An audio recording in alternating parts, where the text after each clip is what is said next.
New Thinking Aloud is presented by the California Institute for Human Science, a fully accredited university offering distant learning graduate degrees that focus on mind, body, and spirit. The topics that we cover here. We are particularly excited to announce new degrees emphasizing parapsychology and the paranormal. Visit their website at cihs.edu.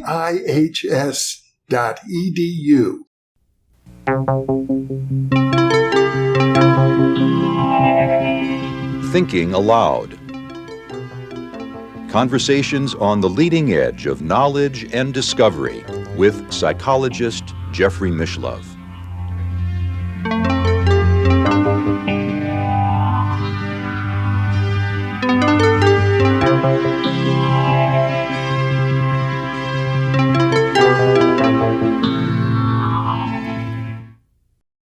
Hello and welcome. Our topic today is the primordial tradition, the perennial philosophy or the common thread that links and unites all religions and all spiritual traditions from every culture and age of humanity. With me is Professor Huston Smith, a former professor of philosophy and religion at M.I.T. and Syracuse University, currently affiliated with the Graduate Theological Union in Berkeley, California. Dr. Smith is the author of The Religions of Man, a classic book which has sold over 2 million copies, as well as Beyond the Postmodern Mind and Forgotten Truth. Welcome, Huston. Thank you. It's a pleasure to have you here. Good to be here. When we talk about the primordial tradition, the term implies something that goes back beyond recorded history to the most ancient roots of humanity. That's true. It does have the ring and is intended to have the ring of being timeless, and I would add spaceless as well, because it was not only always but everywhere. So the easy way to think of primordial is no matter where or when. In a sense, it transcends our whole notion then of the physical universe as being limited by space and time. That's true. That universe, the space-time world, fits into the primordial tradition, but does not exhaust it. There are reaches beyond the physical. So I guess in a sense one might say that our modern scientific outlook, with its materialistic philosophy and all of our technology, from your perspective, might be properly seen as embedded within this larger primordial tradition. That's exactly right. With the advent of modern science, I think we've discovered a near-perfect method for learning about the physical reaches of reality. The danger is that our excitement at what we're discovering and what we can do there will divert our attention from other regions of reality which continue to exist whether we attend to them or not.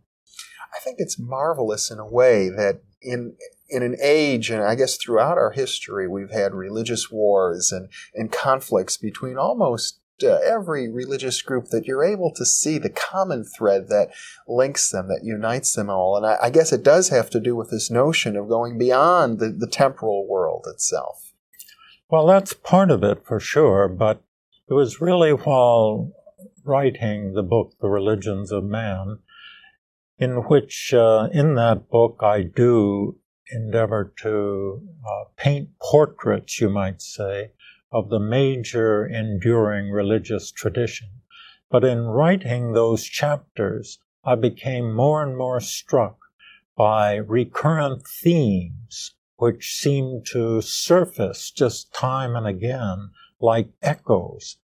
And that led on to this later book, Forgotten Truth, in which, so to speak, I tried to run a sieve through the great religious traditions and see what emerged by way of common denominators that ran through them all. One of the things that you point out is that where in the scientific frame of mind, we see ourselves sort of in the middle world, in between the vast reaches of space and the microscopic world of atoms and cells and molecules, and yet in the primordial tradition, we're in a different middle world. That's true. The middle world that science places us in is sometimes called the macro world, which is in between the micro world of the incredibly small and the mega world of the incredibly large. But all of those, once one thinks about it, are distinctions of space. They are quantitative. Whereas in the primordial tradition, again, it sees us as situated in a middle world, but there the order of measure is quality. We're in the middle of a world which is a middle world, but also in a way a middling world. It's 50% happiness, 50% sorrow, 50% knowledge, 50% being in the dark about things.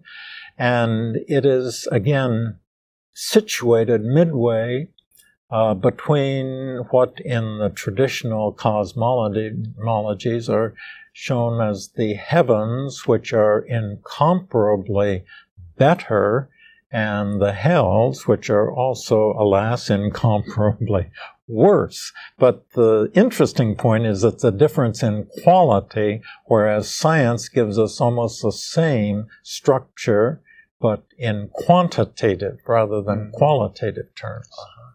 And I guess because science has become such a dominant theme of our modern culture, we often tend to dismiss the religious worlds of the heavens and the hells, the worlds of demons and spirits as being, well, we can't test them, we can't measure them, therefore they're irrelevant, they don't exist. Yeah. They're non-scientific.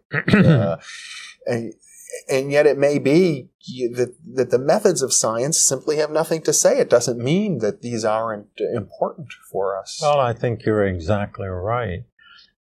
Just because the science of acoustics can't handle the notion of beauty, it doesn't follow that Brahms isn't beautiful.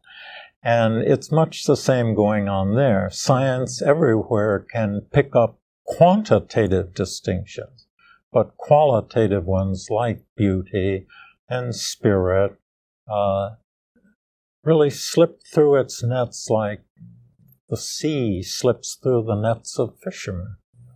And ultimately, it seems as if the human mind is intimately linked to these spiritual worlds. Well, that's wherein we live and move and have our being, really.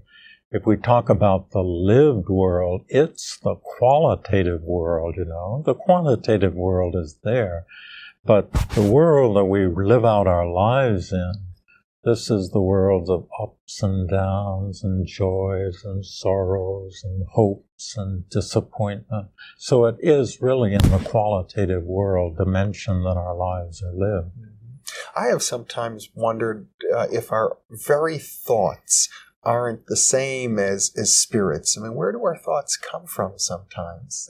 They often seem to have an energy of their own. Does that sound far-fetched to you? No, let me see. Our thoughts come from the spirits? Or perhaps our thoughts are spirits in a way. Spirit. Each of our thoughts. I see. Or at least many of them. Yeah.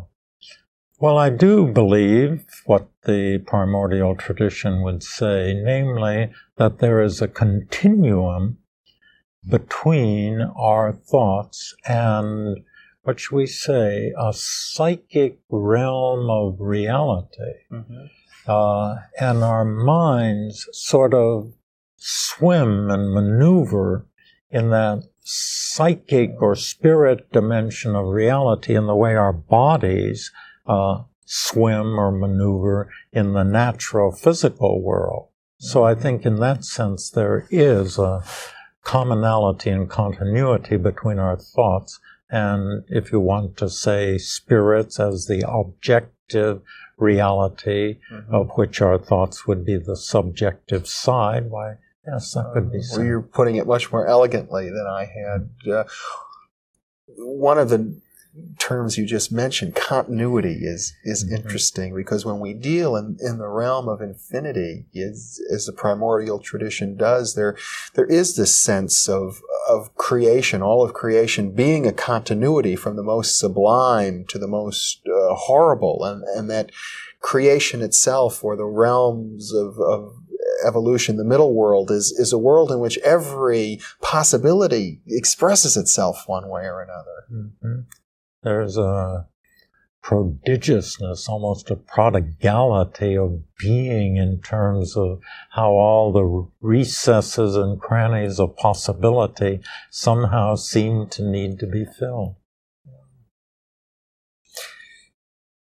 The issue of the soul is an important You one. sound like you're starting like Plato. Let's talk about the soul. Good.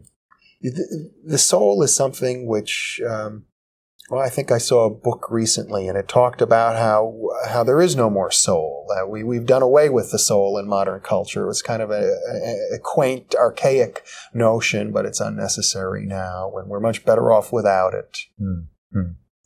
Well, it makes me think the last time I saw His Holiness the Dalai Lama, it was at a conference in Bombay on science and religion, and there were a couple of Nobel Science winners there. George Wall from Harvard was one, and the Dalai Lama gave the opening inaugural address, and he was commending science with the scientists, what they had done for humanity.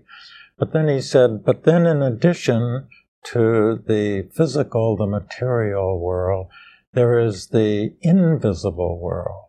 Now, I said, that might be awkward for you scientists, but never mind, it's there anyway. And I like the kind of direct way in which he came on. And that applies to the soul. Certainly, the soul will not show up on any brain scan, and it won't show up on any diagnostic tool that the psychologists have. But that doesn't mean that it doesn't exist. It's just that there are different regions of reality, and certain instruments are splendid for picking up certain dimension. But, well, the radio and the television give a perfect example, because certain waves are not picked up at a given frequency finder. That doesn't mean that those waves aren't there. This room is filled with waves that simply are not visible at this moment. You, in your book, you describe that the attempt to find the soul, to examine it, is something akin to trying to see one's own eyes by stepping backwards. That's another way to look at it. Yeah, that's quite right, quite right. And yet, just as how we earlier described the mind as swimming in this sea of spiritual activity, the soul yearns for something more, I gather, something more than, realms of heaven and hell, something closer to the divine. To the divine and the infinite. I think that's true. I think that the soul is at one and the same time the final locus of our individuality. It is what makes you, Jeffrey Mishlove, unlike any other person who ever has or will be, and yet is constant with you throughout your career. That's one thing, but it also has a tropism, a kind of dynamism in it, in which it is forever reaching beyond anything you have ever attained thus far, and it will never stop that reaching until we're told it finally loses its individuality by merging with the infinite. So there is a sense there that all of my yearning, all of my desires, and not just mine, everybody's yearnings are ultimately the yearnings of the soul. And perhaps we seek to satisfy ourselves through career advancement or through the attainment of material wealth, but ultimately these things are only, I suppose, poor substitutes for what the soul really desires. Very well put. That's what we think we want. But the fact that when we get it, no matter what it is, how wonderful, it still cannot satisfy us completely, is evidence that it's ultimately not what we really wanted. It is a symbol, you might say, symbol of what we really wanted. I suppose this must be why many religious traditions talk about the need to let go of desire, that desires sort of interfere with the real spiritual path. That's a very complex and tricky subject, desires. They can be evidence of greed and clinging and grasping, but Buddhism and Hinduism that really are the most severe in talking about desire. Nevertheless, both of them immediately acknowledge that there are some desires that are wonderful. The desire to help other people, the desire to grow and become more than one has achieved. All of those, so we have to winnow when we come to desires and separate those that are helpful and from those that hold us back. In your book, Forgotten Truth, you have this marvelous quote from the Sufi poet Jalaluddin Rumi, and it describes how a lover has an ardent desire to kiss. Oh, yeah. But what is being kissed? It could be just like clay. After all, the body is made out of clay. It's some other quality, some beautiful quality that the gods create in the object of our desire that exists independently of the clay in which it's embodied, and that is what we're really searching for. I wish you come close. I wish we could, from memory, bring back those lines, but it's something about the beloved is saying, "'Tis that, namely the ultimate, that you were seeking and you were reaching for when you touched my lips, not these lips of clay themselves." Yeah. So that beautiful that poem, that notion really, I suppose, captures this idea of the yearnings of the soul. Right. The yearnings that we all ultimately have, I guess, is what you're saying.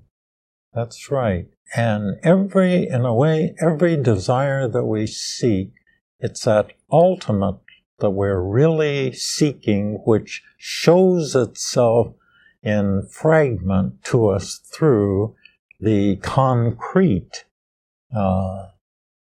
object that we think we're reaching for and really are reaching for, but we're reaching really for what is beyond that, but that's all of it that we see at the moment. Another term that you've used that sort of gets at this is the notion of being. In fact, I was sort of struck at one point. You said that a murderer about to kill somebody may be a person who is about to actualize his being in some way. I wonder if we could talk about the relationship between being and the yearnings of the soul. Yeah. Well, there is a connection between fulfillment and degree of being. It's a subtle one, but we get at it when we talk about authentic and inauthentic being. An inauthentic life somehow is a partial, a shriveled, a shrunken life, whereas the notion of an authentic life has an expansive quality. And the notion of being picks up on that, so that infinite being, as the Hindus say, but you find it in other traditions too, is also infinite wisdom and infinite bliss. So it's this amplitude of all the virtues which the notion of being ultimately gathers up. There is this sense, I guess, that the closer we move to the divine, the more meaning our life has, the more every moment is imbued with qualities of not just meaning, but I think you also suggest power. Power is there too. Really, all the virtues keep lockstep as they advance. So greater wisdom and greater power and greater beauty and greater bliss, they all rise concomitantly towards the goal wherein they lose their distinctness and completely merge in what is, of course, beyond words at that point. And yet there is a paradox, isn't there, in that the seeker who is driven by these yearnings, the strivings of the soul to achieve that closeness to God, that somehow one can never really attain that. From one is always a seeker, never an attainer from the position of the soul, from the position of this separateness of our identity. Well, that's probably true in this life, but all of the traditions, point to a continuity which is shrouded in mystery, and the very nature of our minds makes it impossible for us to imagine. But if we do not stop the picture with physical death, why then there is a completion. In the West it's called the beatific vision. And some have a dualistic image. Beatific vision implies that there is something that one is enthralled by, but the viewer is separate from it. But then other statements use images like the dewdrop merges into the shining sea, at which point, of course, the dewdrop loses its separate identity, and there's absolute oneness with the ultimate. Mm-hmm.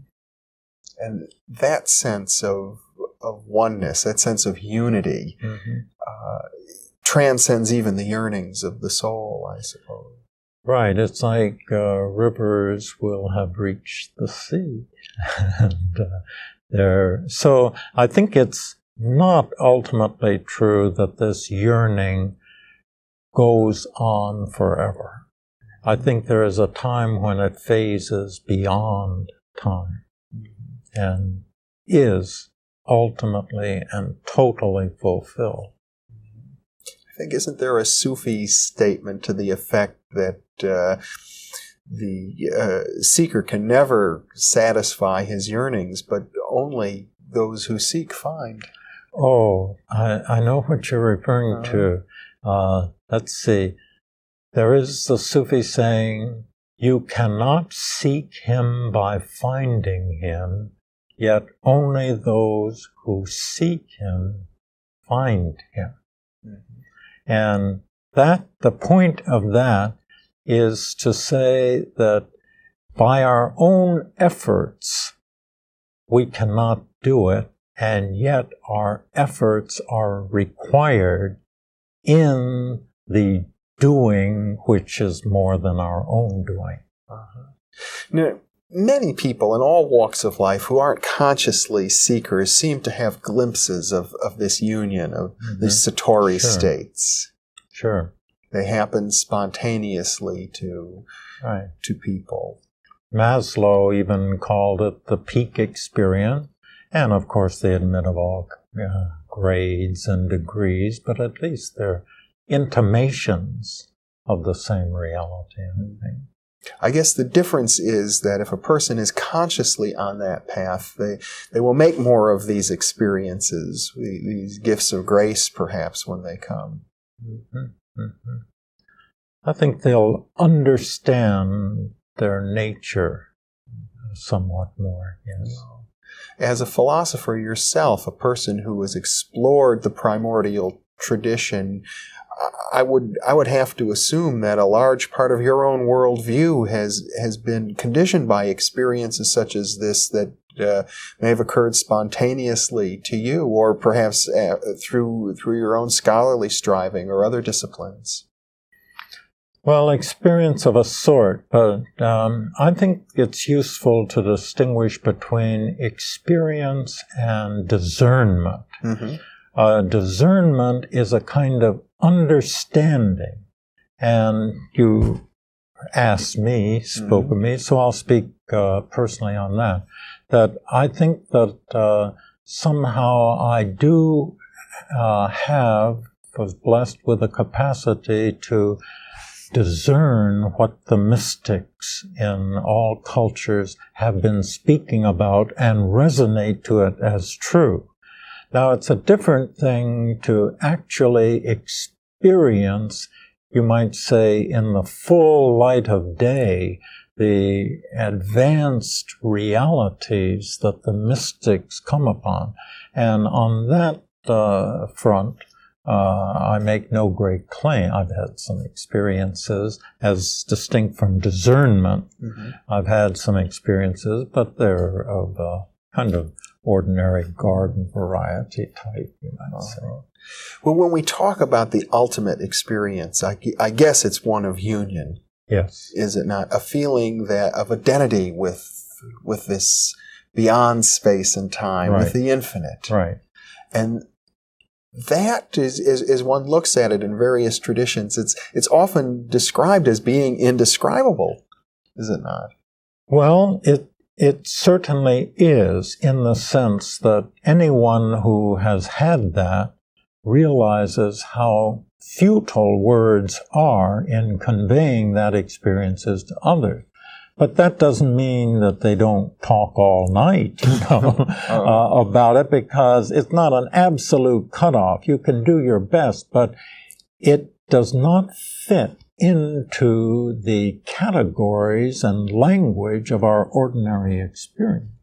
It's not just a different experience, it's a different kind of experience. And yet, in a sense, it's the basic ground from which all of our experience emerges. It is. I think that's true. Well, that seems to be a good ending point in the sense to realize that where we end is where we start. That's right. Our end is in our beginning. Yeah. Well, Dr. Huston Smith, it's been a real pleasure having you with me again. Well, likewise. Thank you very much for being with me. And thank you very much for being with us.